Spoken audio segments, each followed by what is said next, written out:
Football season is underway, so now is the perfect time to download FanDuel, America's #1 sportsbook.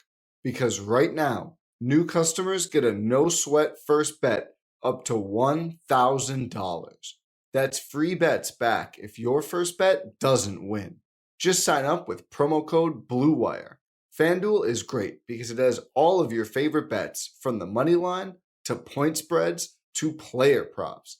The app is safe, secure, and easy to use, and you get your winnings paid fast. So sign up today with promo code BLUEWIRE for your no-sweat first bet. Make every moment more this season with FanDuel, the official sportsbook partner of the NFL. 21 plus in select states. First online real money wager only. Refund issued as non-withdrawable free bets that expire in 14 days. Restrictions apply. See terms at sportsbook.fanduel.com. Gambling problem? Call 1-800-GAMBLER or visit fanduel.com/RG in Colorado, Iowa, Michigan, New Jersey, Pennsylvania, Illinois, or Virginia. 1-800-NEXT-STEP or text NEXT-STEP to 53342 in Arizona. 1-888-789-7777 or visit ccpg.org/chat in Connecticut. 1-800-9-WITH-IT in Indiana. 1-800-522-4700 or visit KS Gambling Help in Kansas. 1-877-770-STOP in Louisiana. 1-877-8-HOPE-NY or text HOPE-NY 467-369 in New York. The Tennessee Red Line, 1-800-889-9789 in Tennessee, 1-800-522-4700 in Wyoming, or visit www.1800gambler.net in West Virginia.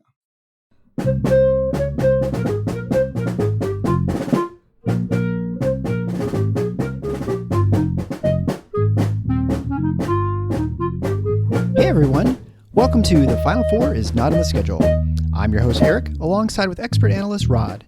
Thanks for joining us on the best MSU basketball podcast featuring an in-depth recruiting, game matchup, and post-game analysis. We dive deep to give you the best tools to enjoy the Spartans and impress your friends and family. Hey everybody, it's Eric alongside Rod. We're here to discuss the Illinois Fighting Illini as Michigan State heads into Champaign on Friday night. Before we start, I just want to say a couple things. First, the t-shirts are in the mail. In fact, I actually just got mine today, and they are awesome. They are great. I can't wait to wear mine to the game and, around town. Again, if you get your t-shirts and have an opportunity, take a picture wherever you are, maybe some historic landmark where you are or some cool vacation spot, and we'd love to post them and, show them off to other Spartan fans. We're pretty excited about those shirts. And if you think, oh man, I missed my chance, we will be offering the shirts again at some point. Not sure when at this point, but it'll be, I don't know, a month or so or something like that. So stay tuned. Some point during the season, I just need to get my batteries recharged to open the mailroom again. It is a process, I assure you. It's the grind. It's a mid-season grind here for us at the Tiff Nuts. And if you want to support the show in other ways, you can certainly go to our support site, which is tffinots.com/support. You can do monthly or recurring or one-time support for the show. Also, if you're interested in advertising the show, you can reach thousands of Spartan fans to your show. We're more than happy to have a discussion with you. Just get a hold of me at eric@tffinots.com. Maybe you want to send a birthday message for one show or something to someone, anything like that. We're more than happy to incorporate that into the show.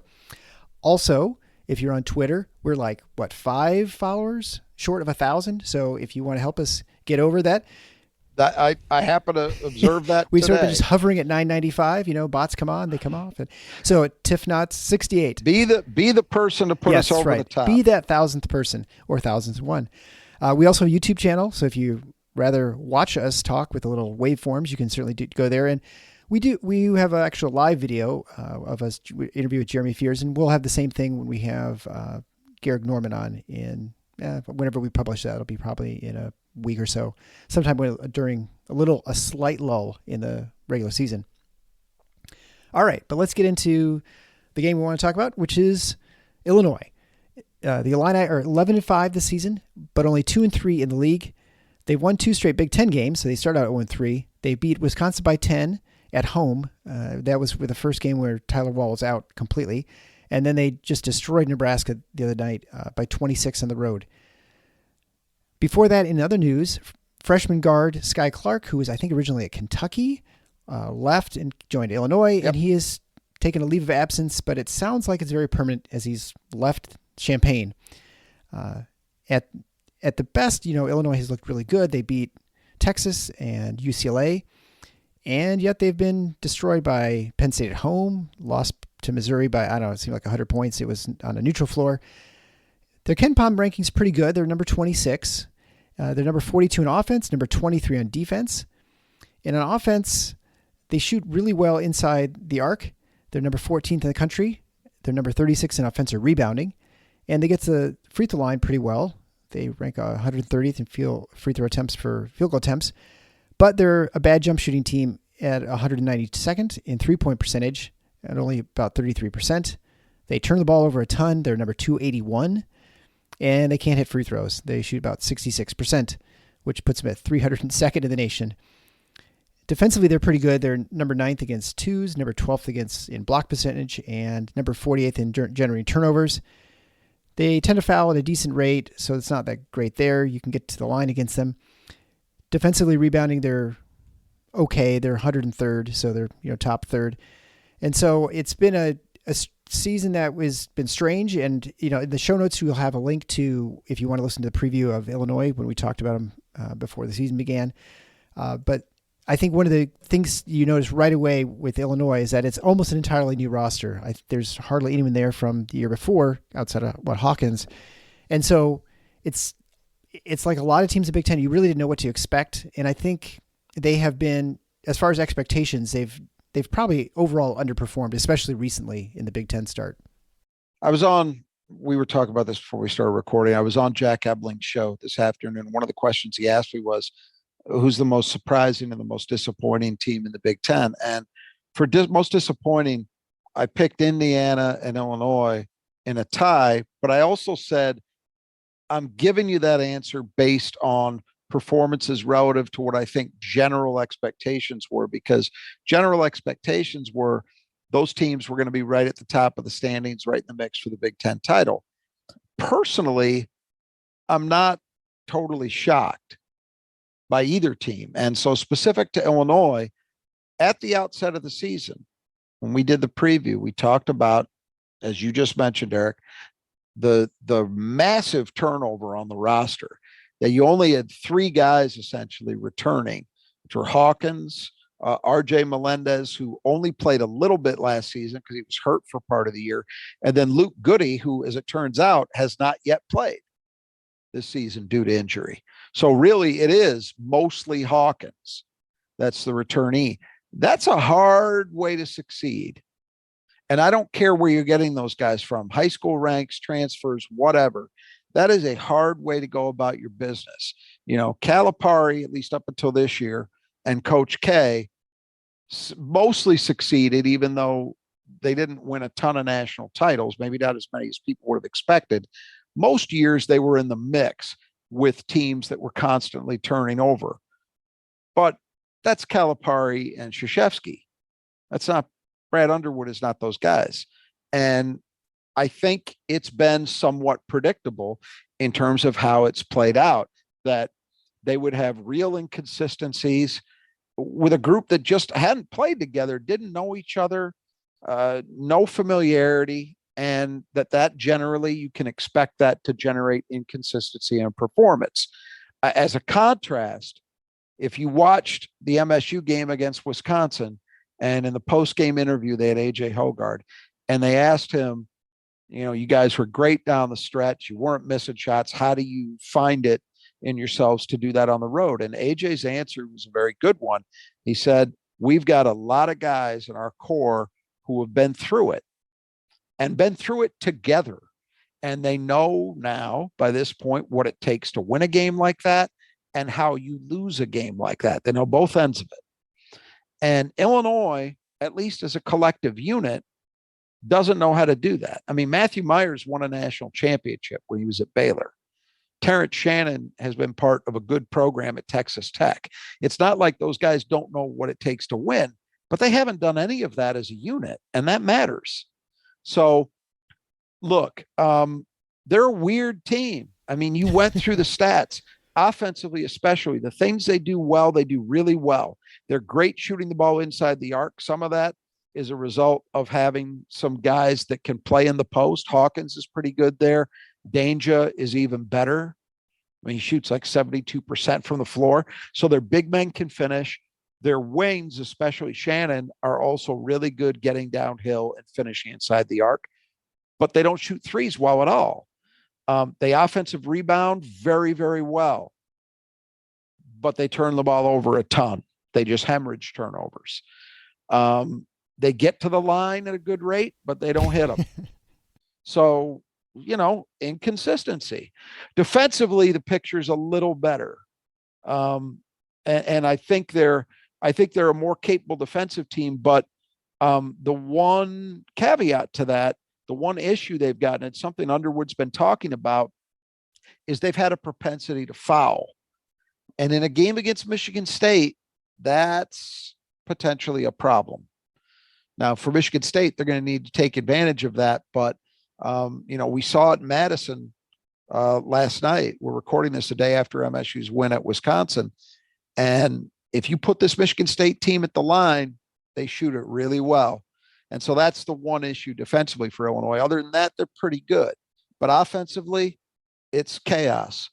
And, I think the other thing worth mentioning here, and we'll get back to this when we turn to the keys, is the other thing, just besides the total roster turnover, that makes this inconsistency somewhat predictable, in my opinion, is they had that turnover at the guard spot specifically. They had 3 freshmen at the start of the year playing big roles. They've now got 2 with Sky Clark's departure. But then in addition to him, you've got Shannon, who's a transfer. Melendez, who was on the team last year, but didn't play a ton. So it's kind of a new role for him.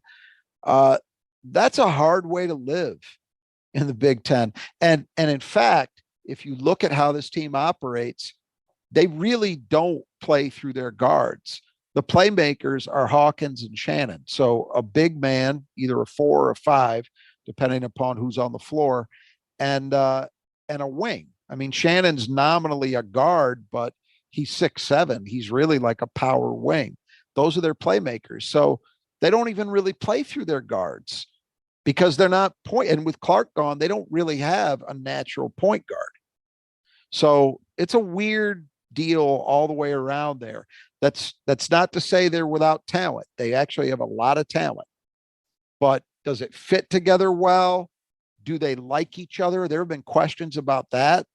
Now, they've won 2 games since Clark departed, but there have been questions for weeks about that locker room. And there's been a lot of smoke about things like NIL jealousies, all these new age problems that we're not used to seeing. But, there has been talk that some of the returning players were not happy at the amount of money that new guys were getting.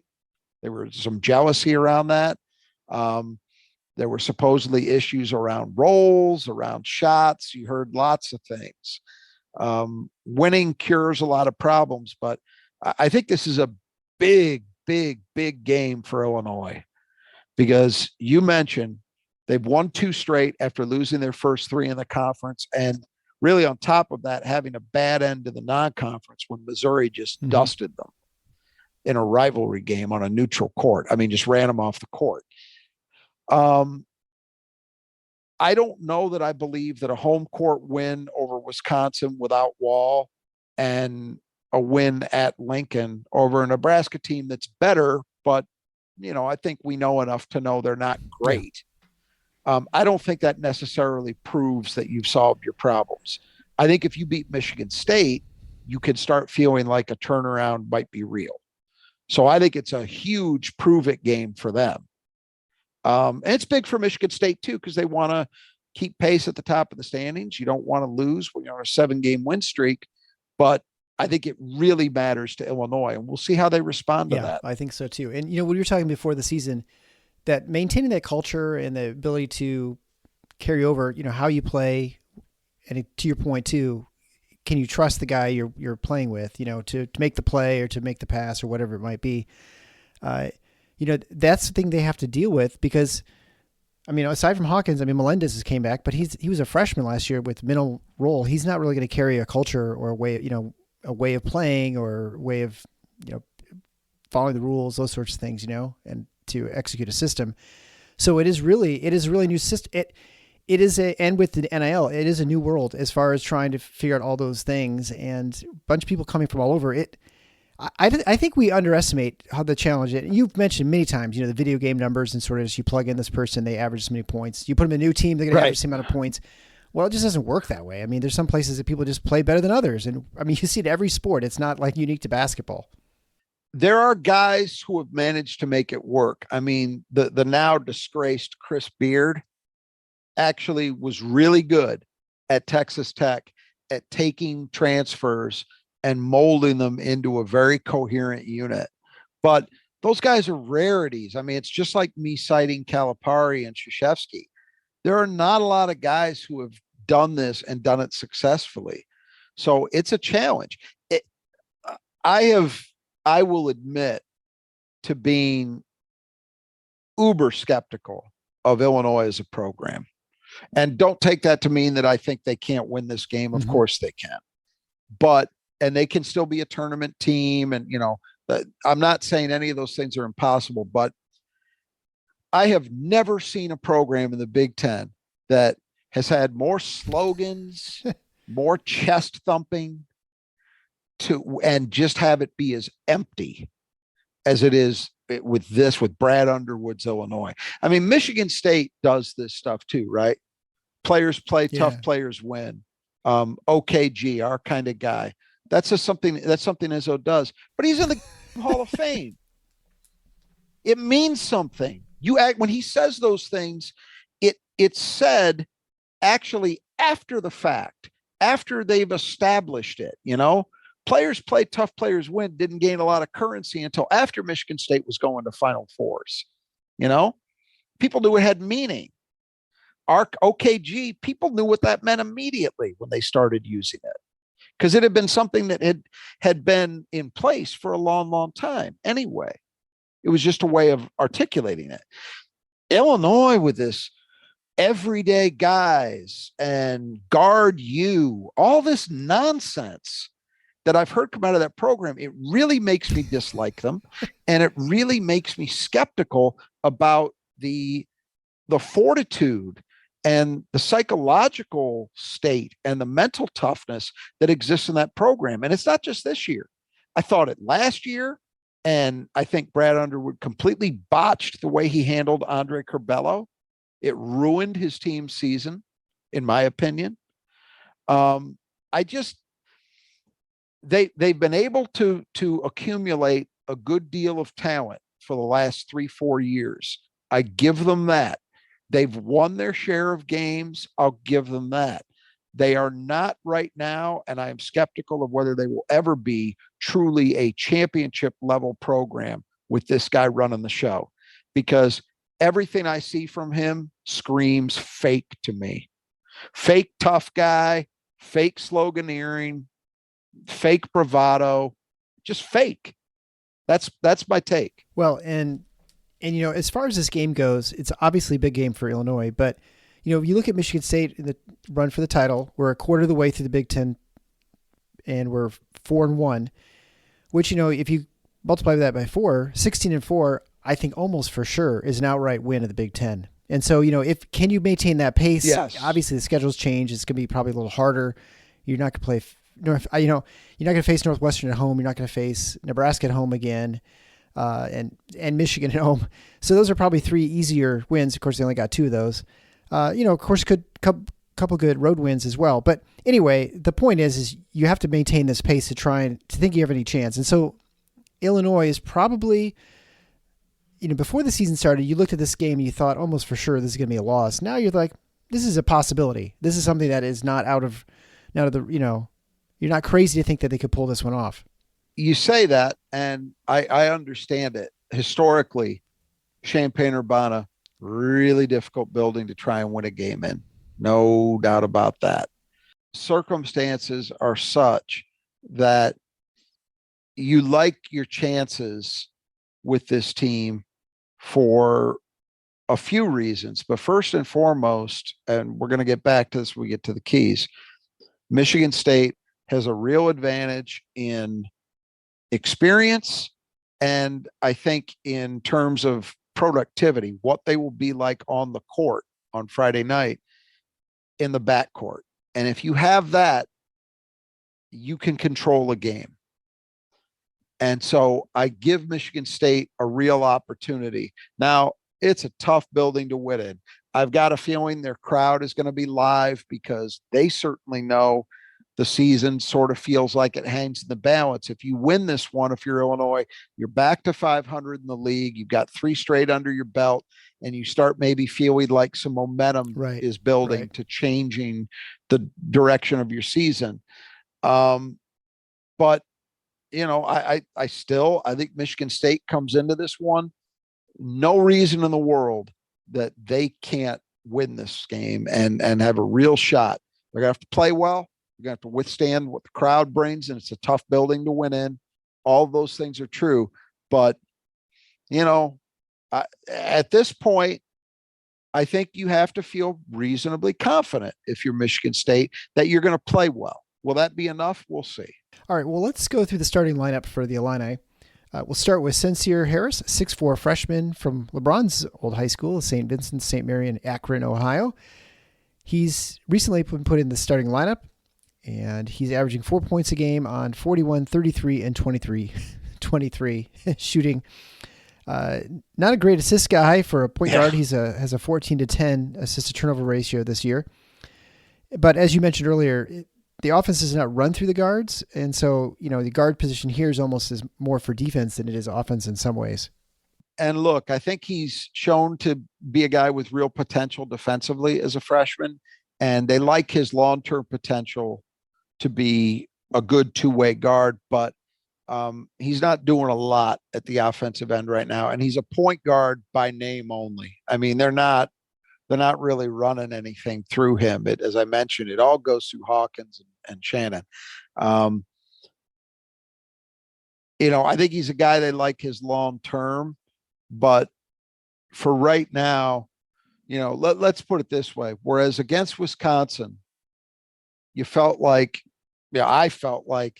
you can't really help off their shooters because, you know, the ball goes into the post, and if you're helping, you're over helping, you're digging too deep, you're not getting back shooters, you're running a real risk.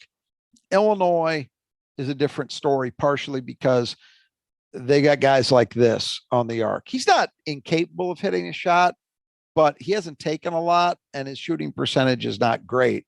So I think you're okay with making him prove it. Yeah. You know, but defensively, he's solid. Well, you just mentioned Terrence Shannon. He's a 6'7" junior transfer from Texas Tech, averaging 18.1 points a game on 47, 34, and 76 shooting, and also just barely under 6 rebounds a game. Second on the team with assists with just over 3 a game, but also averaging 2.3 turnovers a game because that's just what Illinois is this season. At his best, he's a really good player. I mean, he's very tough to stop when he gets going toward the rim because he's 6'6", 6'7", but he's physical. He was originally a football recruit. That was basketball kind of came late into the picture for him. He was considered a high-level football recruit, and then he ended up going the basketball route. But you see the football player in him. Where he goes from being good to great is when he's in a night when he's just got it humming from the perimeter. He is, 34% from 3, which is mediocre, but he is a true hot, cold guy.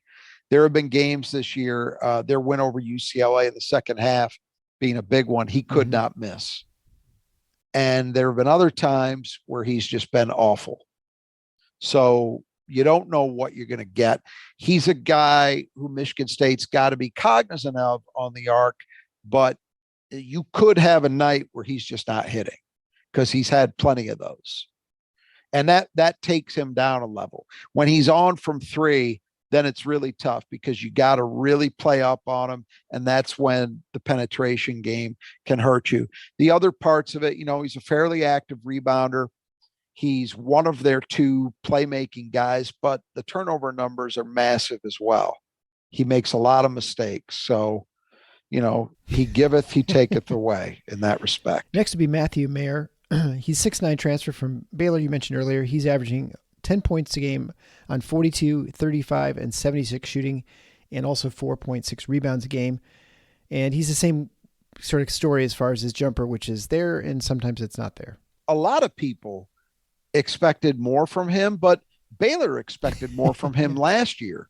He was really good as, I guess it was a sophomore, when he was coming off the bench for their national championship team, because he just came in, gave him a spark offensively, tough matchup at 6'9", but he could play the wing some, so physically he brought some different elements to the table.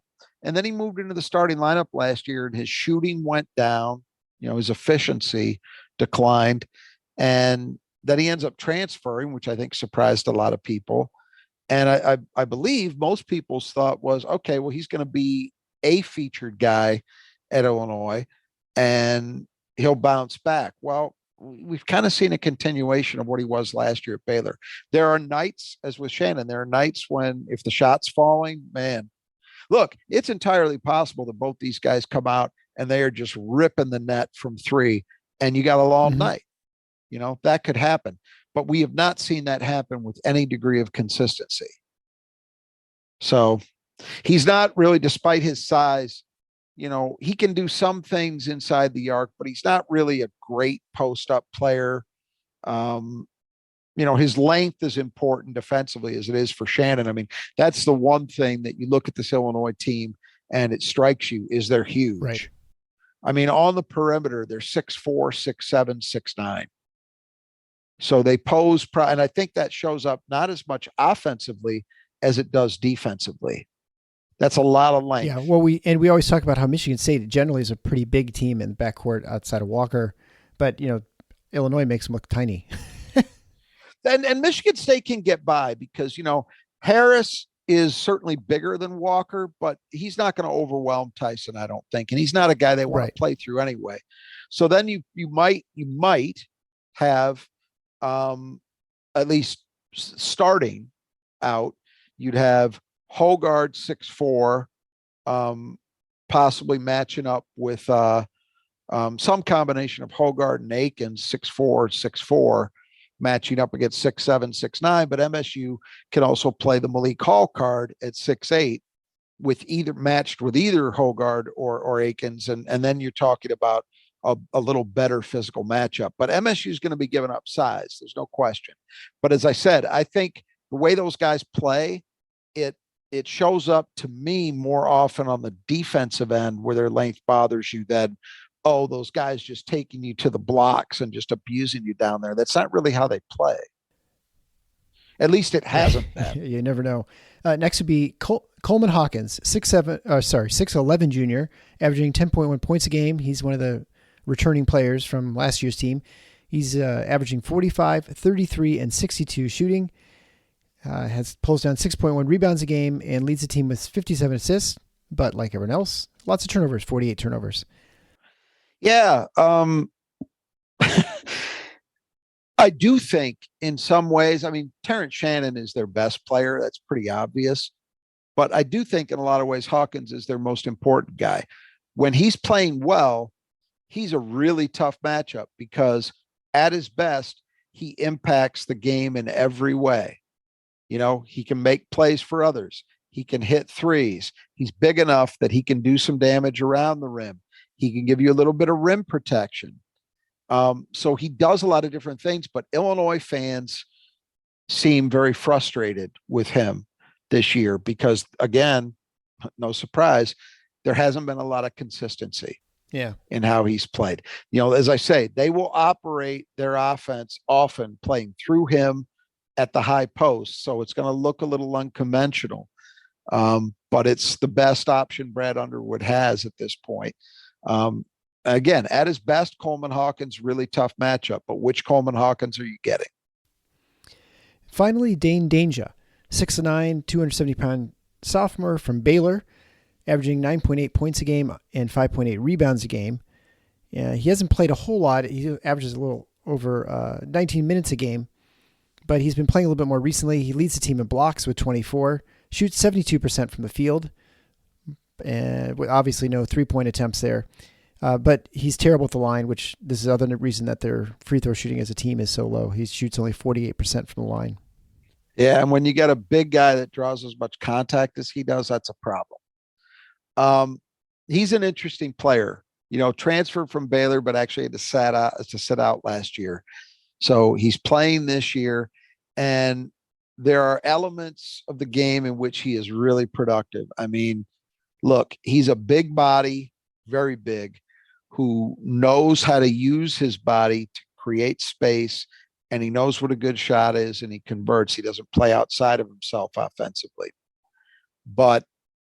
And he's also capable of blocking shots. He gives them some rim protection. But his conditioning, I think, is part of the reason why he's only played whatever it is, 18, 19 minutes, a little less than half the game. And he's bad defensively.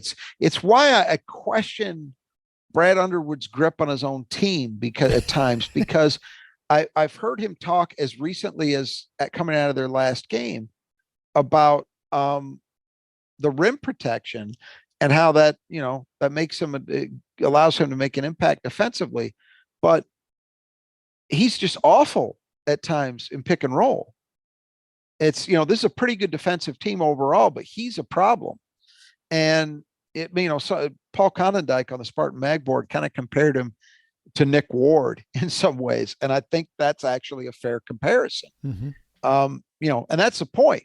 Would Nick Ward blocked some shots. Did Tom Izzo ever talk about him making an impact defensively? No, he talked about the fact that he wasn't doing enough in pick and roll. It's just another reason why this Underwood, I just don't know. But anyway, getting back to Danger, does certain things really well, but I think there are ways Michigan State may be able to exploit him. So we'll see how that trade-off goes. He's going to be a tough cover in the post. I mean, everybody is going to have their hands full when he's on the floor. But can Michigan State win that trade-off? That we'll see. So then we'll go to the reserves. We'll start with one of the freshman guards, Jaden Epps, 6'2", averaging 9.8 points a game on 45, 38, and 81 shooting. Also turns the ball over a lot, has 24 turnovers to just 23 assists. And I don't know. I mean, I guess that's doing some things well and some things not so well. Young guard, right? Yeah, and, right. Exactly. I think down the line, he's a guy they saw as a combo guard, but the combo part has not really flashed just yet. Yeah. In terms of the decision making and the playmaking, he's got potential, as does Harris. I don't mean to suggest that, but what they are right now is they're freshmen that make a lot of mistakes and kind of play like you expect most freshmen to play. So they're not producing the way that, say, Purdue's freshman guards are, or the kid from Wisconsin we saw last night. There are some freshmen that are coming in and finding a way to be productive and to minimize the mistakes. That has not been the story with Illinois' freshman guards yet, even though I think a lot of people felt like the talent level this group had was really high. The potential was really high. The production has been muted. Do you think that's a reflection of the system, like why a Wisconsin freshman guard like Connor Sejan can come in and he can be so effective? Is that a product of just the way Wisconsin plays offense and that, Illinois struggles because of the way they do it? Or do you think it's just kind of the guy and that's just how he is? It can be, and it really depends upon what you're asking of guys, right? So at Michigan State, for example, to bring it back around to the team we follow, it is a tough environment at Michigan State to be a freshman point guard because so much gets put on you. That's why I actually really admire the job Trey Holloman is doing, because the one thing he doesn't do is make a lot of mistakes. And that is hard for a freshman in Michigan State system to do. And there are some places where they do put a lot on guys. Wisconsin, I think, they recruit in a very specific way. They want guys with certain skill sets and a certain kind of potential, let's say. And so maybe it's easier for a certain kind of player to succeed right away because they're only gonna add you if they think you've got the skill set that fits what they do, and they're going to put you in position to succeed doing that. Sure. That might be convoluted, but I think you get my point, right?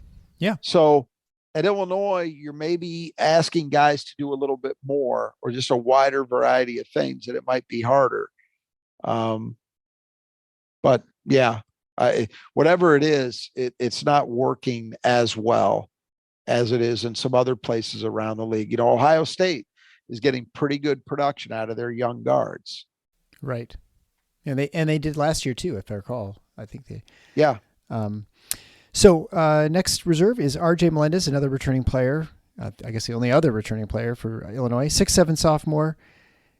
Played really well at the end down the stretch last year, and so to your point earlier, they thought a lot more was going to happen with him this season, and he just hasn't quite worked out. He's averaging a little under 7 points a game on 37, 29, and 91 shooting, which is, again, the problem. Lots of turnovers and not many assists, and so that's another problem for him as well.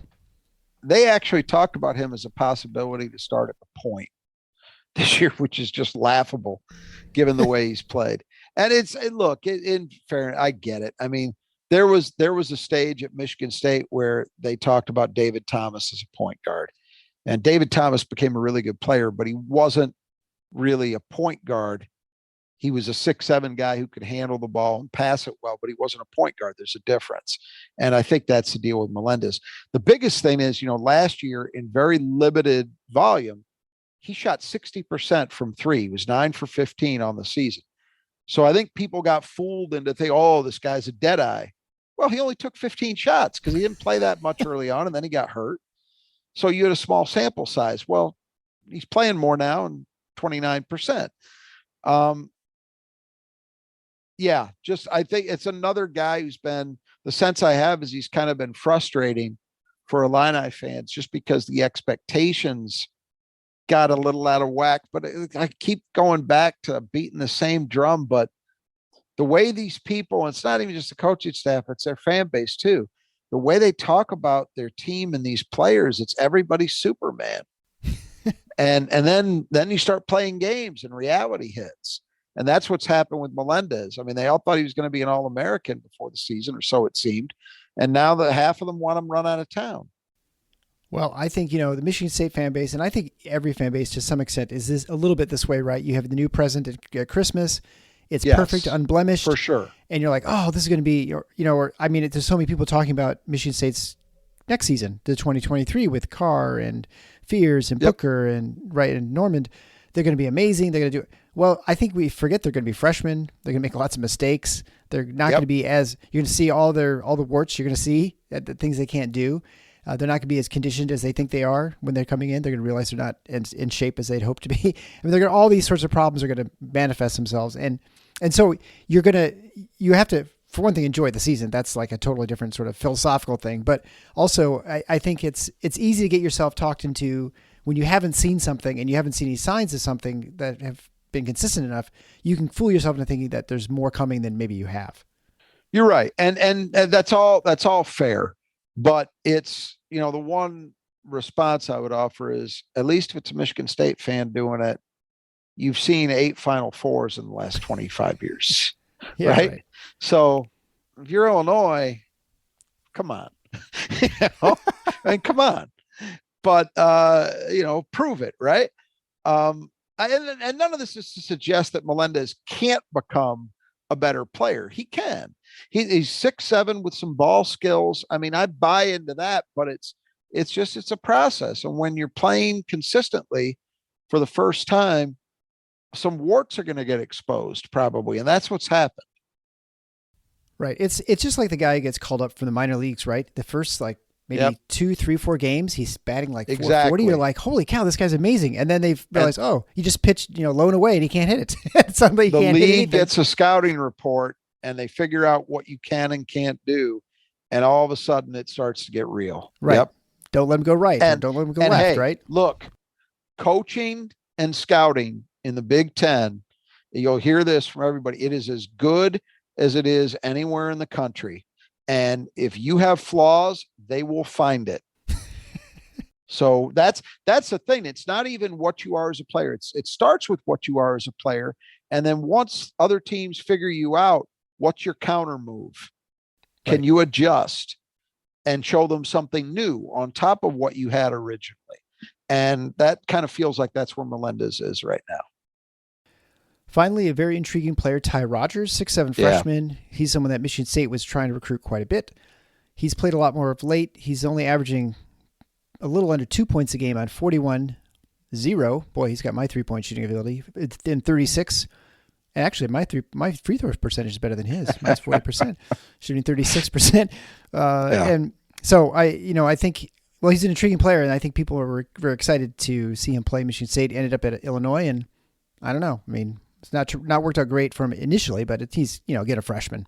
He has been playing more and playing better of late. They were really happy with him in the Nebraska game in particular.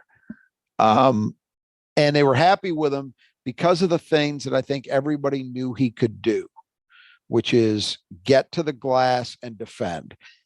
I thought he was a perfect fit at Michigan State, and I think it's a shame that he didn't end up here.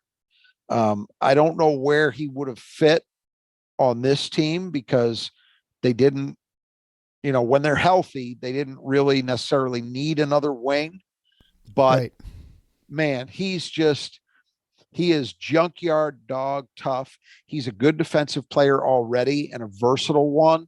He rebounds, he plays hard, he plays with toughness. Those are all things that help, and listen, if Illinois had 3 or 4 more guys like him, then I might buy that they have a culture. But, maybe he's the guy that can start it. But I don't see anybody else on that team that plays the way he does.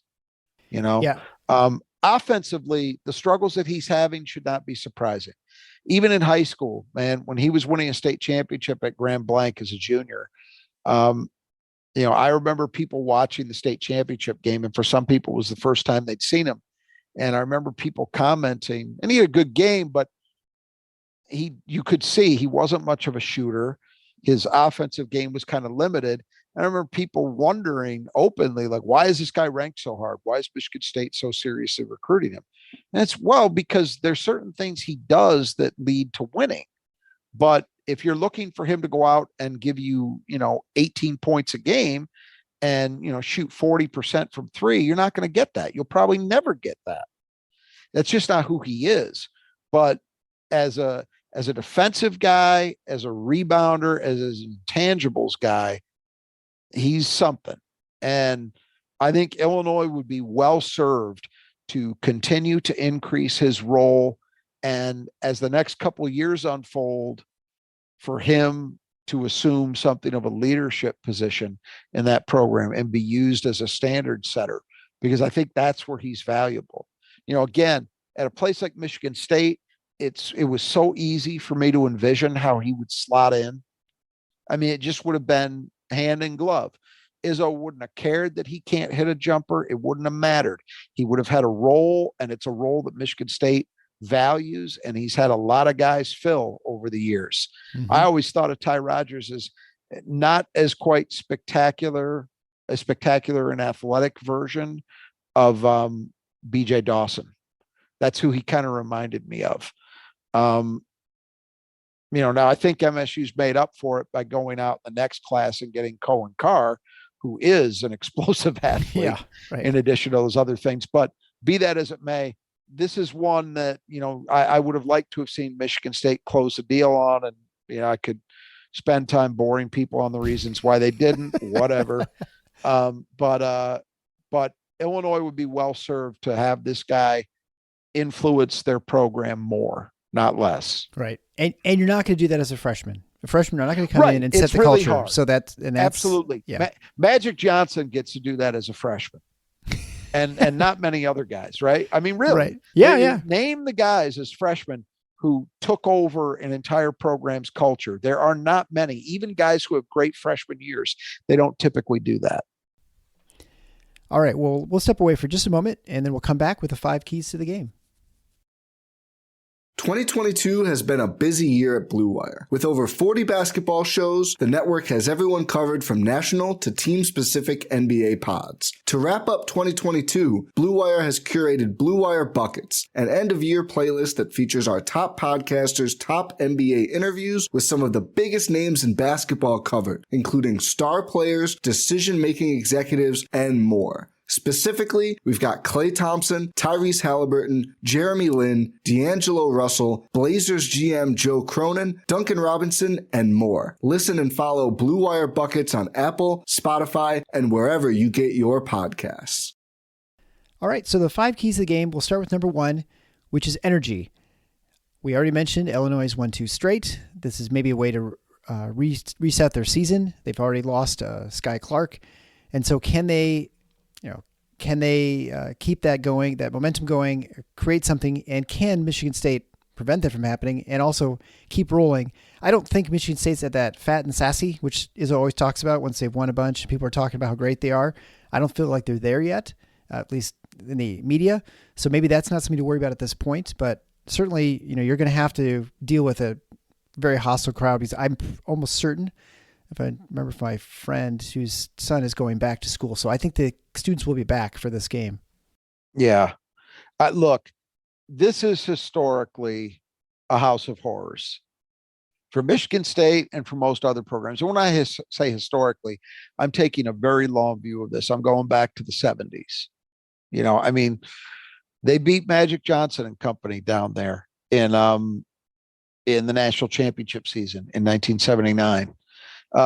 They had bad teams that almost took out the Cleves crew down there, so it's a tough building to win in.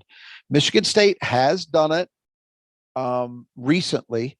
They did it in 2018. People may remember that game where I think it was Underwood's first season when they were playing that ridiculous full court pressure, and every possession was either a turnover or a dunk. I mean, that's almost literally true. And MSU won by double digits, but it was a very unenjoyable game from an aesthetic point of view. It was an atrocity because of the way Illinois played. Thank God he got past that. I'll give Brad that. He gave up the junk press. And then Michigan State, the next time they went down there, they lost, but then the year following that in 2020, they won in a pretty memorable game where Cassius was driving, missed a layup attempt, but it went right off the backboard perfectly to Xavier Tillman for a follow-up dunk to win it 70-69. And that was a big win because it was actually Brad Underwood's program's coming out year. Like that year, the tournament got erased by COVID, but they had finally, for the first time, keep in mind, they'd been in the wilderness for several years. The John Gross era had been largely a non-starter. The end of the Bruce Weber era had been bad before that. And then the first couple of years of the Underwood era, of course, he was rebuilding the program, didn't have much going on. They would have made the tournament that year. It was definitely their return to being good. And Michigan State pulling that off in such a dramatic fashion was a big deal. So there has been, and then last year, I don't think they played them in Champaign in 21. They played them and beat them in East Lansing, but I don't think they played them down there, if I remember correctly. But last year was a game where Coburn was out, if I remember correctly, and Michigan State played well at times and had a real chance to win, but couldn't quite pull it off. Right.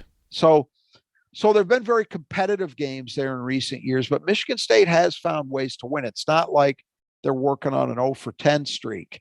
Yeah. But what you know is that's a place that cares about the sport, their fans, however much I may slag them for unrealistic expectations and, all of that stuff.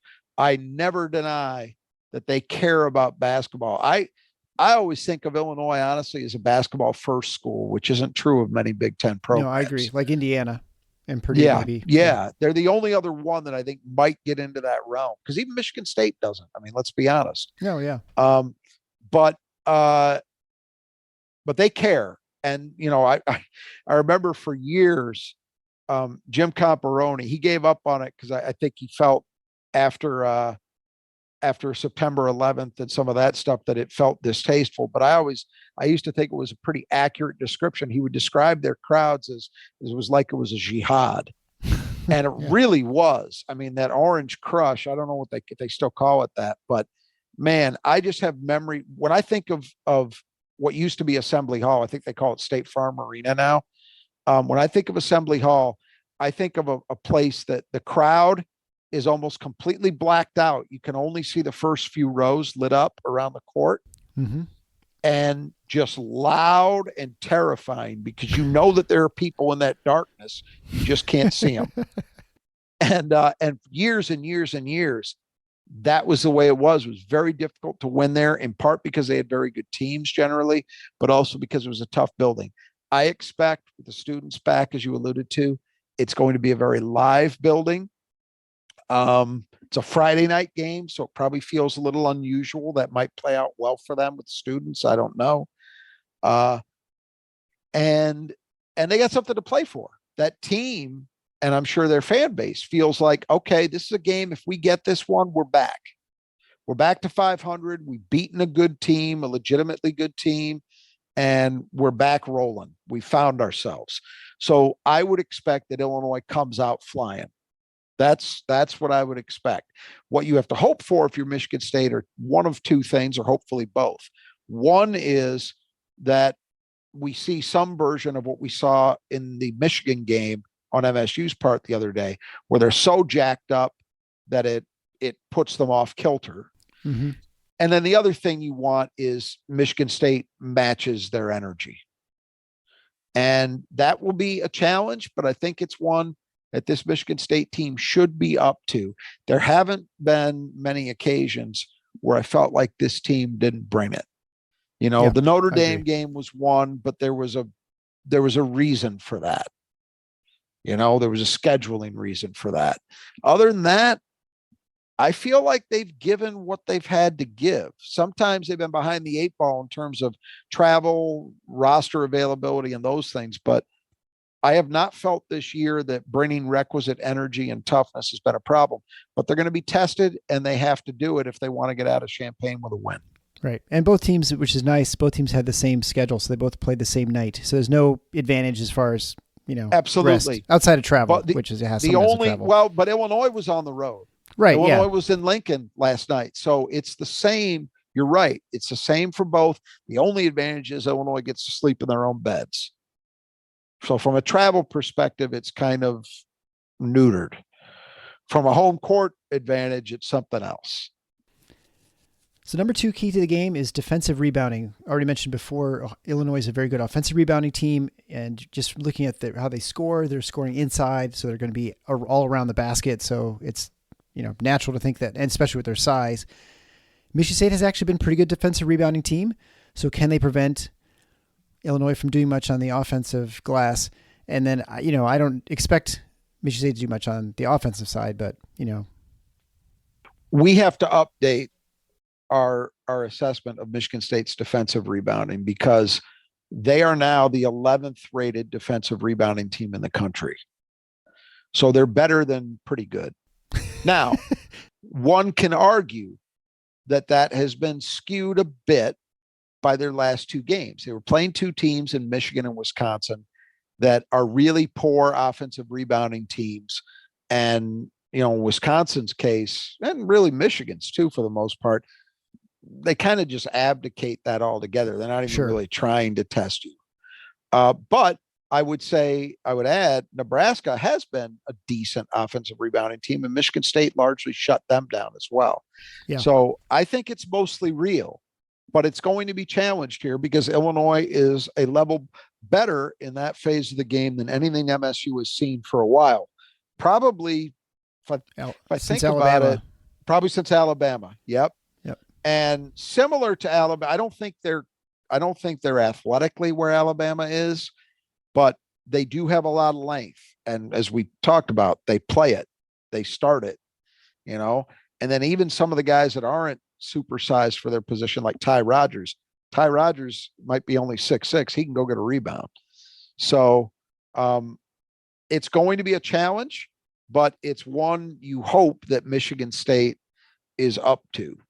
And if they are truly anywhere in the vicinity of where they're currently ranked as a defensive rebounding team, then you have to like their chances. But this is absolutely a strength versus strength kind of matchup. Right. And a team that doesn't shoot great. I mean, if you can limit their offensive Absolutely. ability to get extra shots up, I mean, that makes a huge difference, obviously. I mean, it's always important, but probably more so with a team like Illinois. Absolutely. If Michigan State is doing a good enough job defensively to force misses, turn Illinois into a jump shooting team, and they're missing, you got to terminate those possessions at one shot. Number 3 key to the game, turnovers. And we've been saying it all season now. Well, not all season. At least the last 10 games. Michigan State does not turn the ball over a ton. They're a pretty good turnover team. Illinois is not. They're a bad team. And so I think, the other thing about this is not only can they create some turnovers and maybe get some extra possessions and limit what Illinois can do on offense, but, maybe can you get a little bit of running going too with the opportunity with the turnovers? That would be a welcome development. Here's what I would say about the turnover category. On the Michigan State side of it, MSU's had some problems. The last 2 games haven't been crazy bad, but they've been worse than we've gotten accustomed to this year. Right. Against Michigan, they had 12. I think they had 14 last night, 13 Correct. or 14 against Wisconsin. Yeah. But here's the thing. Neither of those teams play a style where they're really forcing many mistakes. Now, I do think Wisconsin did a pretty good job at that, and they are better than they typically are in that way. But they're not what Illinois is. Illinois will throw some half-assed pressure at you at times. They'll get aggressive. They've got good length, so they'll try to, get in the passing lanes. They will look to do more of that. So Michigan State has to tighten it back up. At the other end, we know Michigan State doesn't really play a ball hawking style per se, but you don't have to against Illinois. Illinois is shooting themselves in the foot, left, right, and center.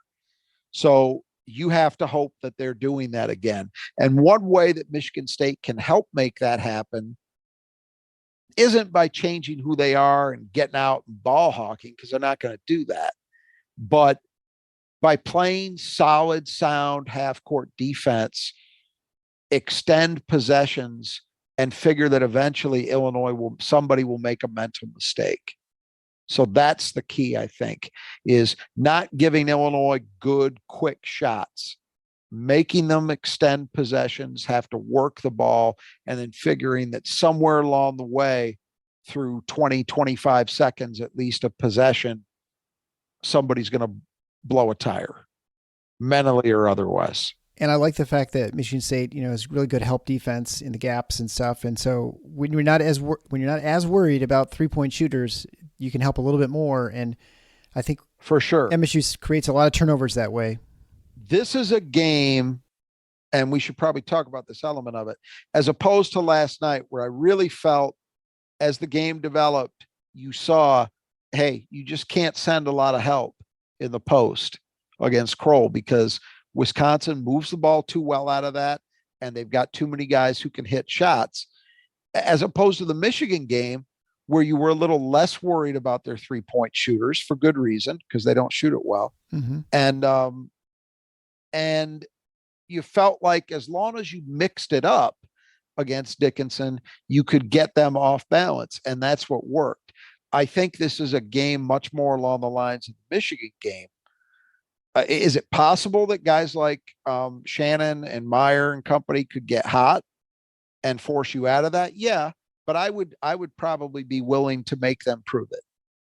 So I think this is a game that, if Danger and Coleman are getting the ball on the blocks, vary the approach, but maybe you dig down one out every 2 times, or if it makes sense, you send Joey Hauser on a double down. I think it makes more sense to see that here. And if you're forcing guys like Danger and Coleman to have to make decisions, that could also produce turnovers, which is what I think you were getting at. Yeah, absolutely. Yeah, or even just trying to put the ball on the floor in the paint. It's dangerous, especially if you have a bunch of people with hands in there, right, reaching in. Number 4 key to the game: size. This is one of the few teams. Well, it's funny because I say Michigan State is a big team, and the backcourt I think they're pretty big, but they're on the front court 6'9", for Sissoko is not really big. So this is a team that is bigger than Michigan State in every way. They've got a 6'11" guy, they've got a bunch of 6'7" guards, so they've got a lot of size. They're the biggest team. I think this is accurate. I mean, I guess give or take Purdue, but they are certainly one of the biggest teams Michigan State will see across the board. Like, they don't have a Coburn anymore. They don't have that just absolute behemoth, but Danger's pretty big. And then you just look at the size around them, and these guys are a big team. It's with that kind of size, it's not an accident that they're as good as they are shooting twos and as good as they are on the offensive boards, and that they block as many shots as they do. You kind of feel like they should do all those things well because of their size. So, I think Michigan State can compete. I'm not worried about that, but Illinois does not present the challenge that a Dickinson or especially a Zach Edey present, where they're so huge that they can just suck up all the oxygen in the room and become the center of gravity in the entire game. It's not that scenario, but it's just every single position they're bigger. And so if you're Michigan State, you have to find ways to counter that. Now, the good news is, I think especially in the backcourt, Michigan State actually has guys who play bigger than their listed size. I think defensively, which is where it really matters for this discussion. AJ Hoggard can play guys who are bigger than he is. If you've got AJ Hoggard guarding Terrence Shannon, I'm okay with that. Yeah. Jaden Akins can guard guys who are bigger than he is. Even Trey Holloman could do some of that. And then you've always got, as I talked about, you've always got Malik Hall that you can and will use as a really big wing. Normally in this league, I feel like Malik Hall gives Michigan State a real advantage physically at the position he plays most of the time. Not the case in this game, but he's a counter to that issue. Like, if they're having a real problem for whatever reason dealing with Meyer or with Shannon, Malik Hall is a guy physically who can guard those guys 100%. He's big enough, strong enough of a veteran that I feel okay. What must it be like for Kofi Coburn playing professional basketball in Japan? I mean, just to live and to play in Japan. It must be interesting. In Japan? I actually didn't. That's news to me. I didn't follow that. That's where he's at. Yeah. I was just curious. I was like, I wonder where he's playing. He's playing in Japan. I will tell you this, as someone who's been to Tokyo a couple of times, I am not as big as Kofi Coburn. I'm not in the ballpark of Kofi Coburn. And I felt like a giant in the land of the Lilliputians in Tokyo most of the time. I mean, I really did. You walk around Tokyo and, if you're in the 6 foot or taller range, you're going to feel big. So Kofi Coburn already has to feel like a freak most of the time, even in the United States. In Japan, I can't even begin to imagine what it feels like. Like, he comes from another universe, or he's another animal, another species entirely. Probably so. So the fifth and final key to the game: guard play. Turnovers, you're part of it. Perimeter shooting. This is a spot where we think Michigan State has an edge in almost every game they play in the Big Ten. And I guess you have to count Shannon as a guard, so that that brings it back into a little more balance. But particularly when it comes to their two freshmen and Melendez, look, those guys, I just don't see them being able to hang. And even with Shannon, he's a veteran. He's obviously a very productive player, but he's had games where he hasn't been sharp. Let's put it this way. You can worry about what might happen if Tyson Walker gets switched onto Terrence Shannon, but you know what else you should worry about? When Terrence Shannon gets switched onto Tyson Walker. Right. Yeah. Not that Terrence Shannon's not athletic. He is, but he isn't guarding Tyson Walker particularly well, I would assume. Because I don't think anybody at that size, guys 6'1", have trouble with him. So this is a situation. We're going to say this a lot this year, where I do think Michigan State's experience and its talent level at the guard spots should give it an advantage. How much of an advantage is it? How decisive is it in the outcome of this game? That remains to be seen. But if you're looking for reasons to think that Michigan State wins this game, that's a pretty good place to start. Okay, well, I think that'll wrap it up. Illinois is a 5-point favorite per KenPom, which has been relatively accurate, I think, for most of their predictions. They missed the Wisconsin game, but that was also the problem with KenPom is, it doesn't do much to take account, at least predictably, of the impact of injuries. So, Vegas turned Michigan State into a favorite. Right. It flipped like 3 points or something, right? Like once the Tyler one was the last I saw, but whatever it was. Yeah, right. So that line pretty accurately reflected what happened in the game. KenPom, of course, did not, because it wasn't taking into account all of that information. So, but I think 5 points is fair in that building. It doesn't strike me as wildly off the mark. But I mentioned earlier, I was on Jack Ebling's show, and he asked me if I ever pay attention to the ESPN prediction meter. And I said, I'm familiar with what it is, but like most ESPN products, I don't really pay a lot of attention to it. It said that Illinois has, I think it was like a 79% chance of winning. Sounds about right. Yeah. I felt. I mean, that's for the strong. ESPN prediction. I mean, that's what I'm saying. Oh yeah, that's for that. That's what I expect for that. Yeah. It struck me as a little strong. Now maybe that actually equates to a 5-point spread. It might. Yeah. I don't know. But it just felt intuitively, a little strong to me, because I wouldn't say it's 50-50. I definitely give Illinois the edge because home court is worth something, and they've been playing a little better over the last week. So those things are entirely, and they could just get on a hot streak. They've got guys who can do that. So all those things can happen. But,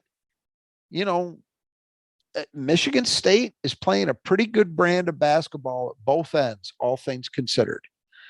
As Malik Hall has come back and is getting reacclimated, they are a better team. To go back to the Ebling appearance today, another question he asked was, who's been Michigan State's best player and who's their most important player? And it was a hard one to answer because, they've got so many guys playing well and kind of in a similar range in terms of production. But, my best player answer was AJ Hogard, because he impacts every area of the game. Yeah. Every area. And nobody else really does that in the same way. But my most important player was Malik Hall. And I think it's evident in the improved play at both ends, but especially in my mind defensively since he's come back. We are back to seeing Michigan State as a team with the potential to be a high level defensive group. Whereas when he was out, they struggled a little bit more. Yeah. And the problem, of course, with the KenPoms right now is that a lot of Michigan State's season was played without Akins and Hall, or at least in limited capacity. And so, if you're 42nd, are you really 42nd, or you're a different team? And of course, teams evolve and they change throughout the season as well. But this team changed a lot more with those guys back. we should mention, I'm glad you brought it up, because we should spend just a second at least talking about it, because it was a big topic of conversation on the Spartan Mag board. And I've actually seen this reflected in social media discussions nationally.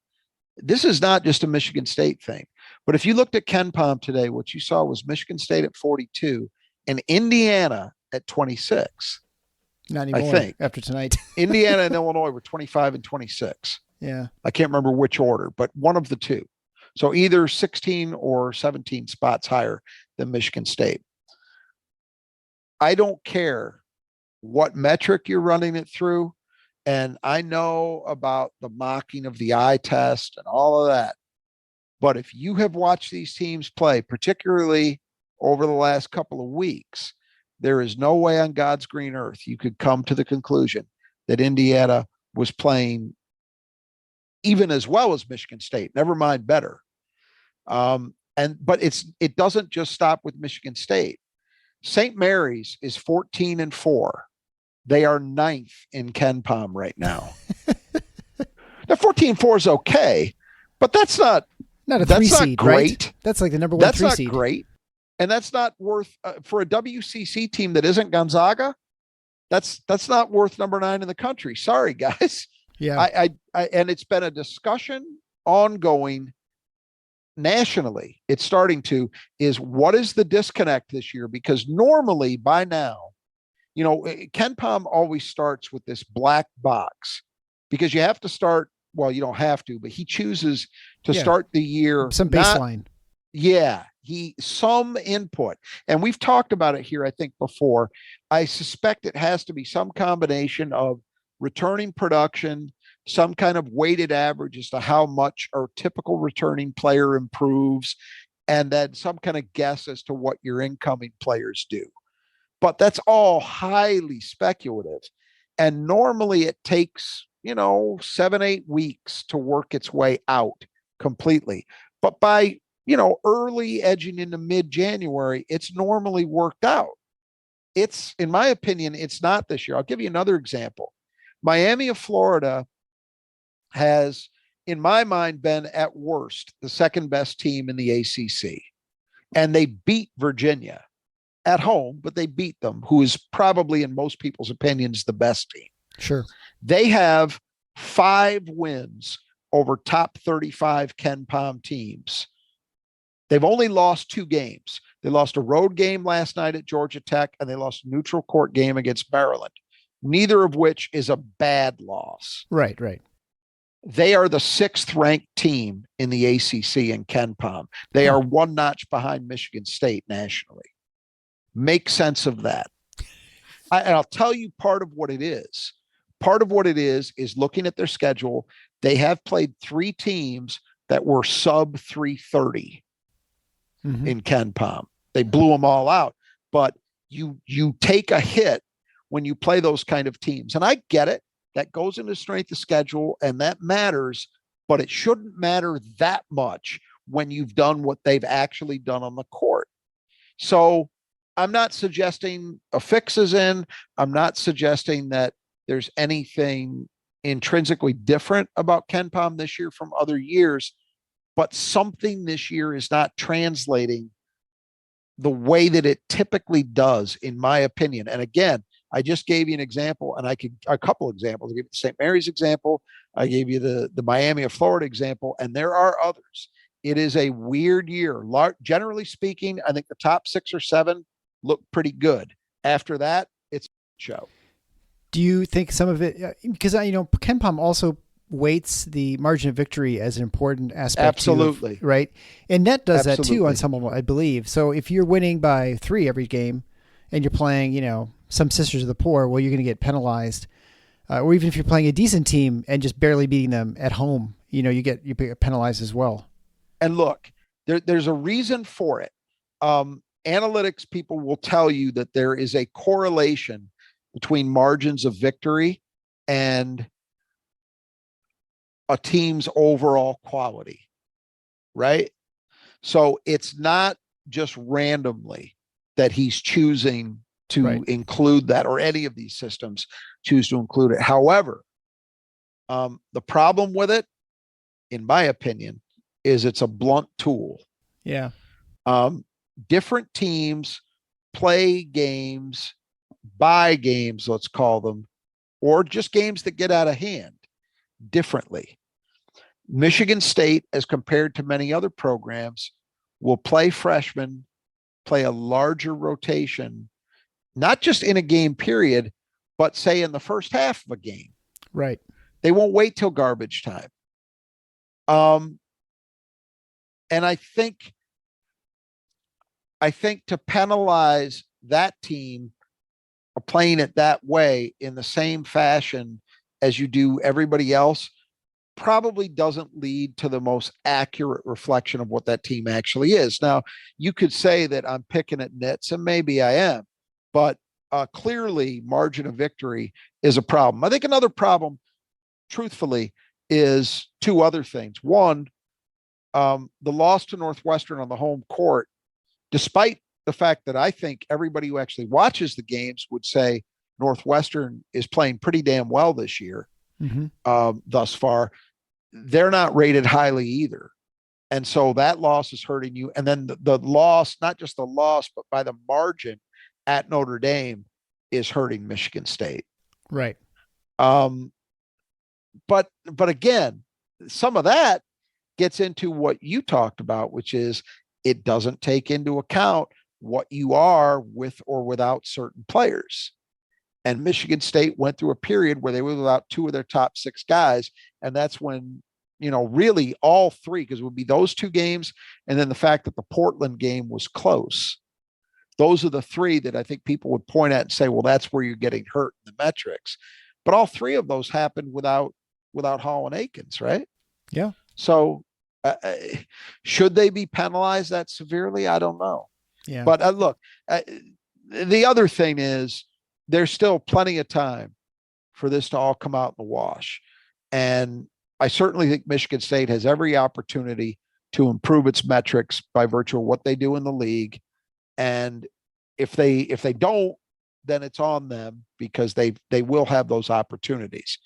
But it's definitely got a lot of people nationally up in arms right now, because the rankings it's true for net too. Not just KenPom. They're not seemingly correlating as well as they normally do by this time of the year to the eye test. Yeah. Once you get beyond the top 6 or 7. Well, Michigan State certainly in the metrics has an opportunity to make some gains by playing the number 26 for sure team on the road, right? And if you pull out a win there, it doesn't matter how much you win by. That's going to be significantly helpful for you as far as seeding and whatever getting into the tournament. Yeah. Opportunities, and that's the thing. There's the road win over Wisconsin. Wisconsin's not rated that highly either. So they didn't get as much help as you would think they should have from that win last night. They actually dropped. They fell a spot after beating Wisconsin at Cole. Right. Well, because you're also influenced by your previous opponents and what they're doing, right? If they all fall, then even if you may win, you may overall fall because the people you'd beaten, their vectors aren't as good. That's another factor. Look, you could not have possibly known in November that wins over Kentucky and Villanova wouldn't mean a whole hell of a lot. Right. Sure. We as fans look at it and say, these are big time programs. We know what that generally means. And yet they're not getting the benefit from that because both of them, particularly Kentucky, have just been god awful. Yeah. What can you do? Yeah, well, all I know is as a season ticket holder, I'm much more excited to see Villanova coming to their Breslin than St. Mary's. Oh, for sure. Right. Yeah. So, all right. Well, we'll leave it there, and we'll be back after the game for the post-game analysis, hopefully after another Michigan State victory. So until next time, the Final Four is not in the schedule. Go Green.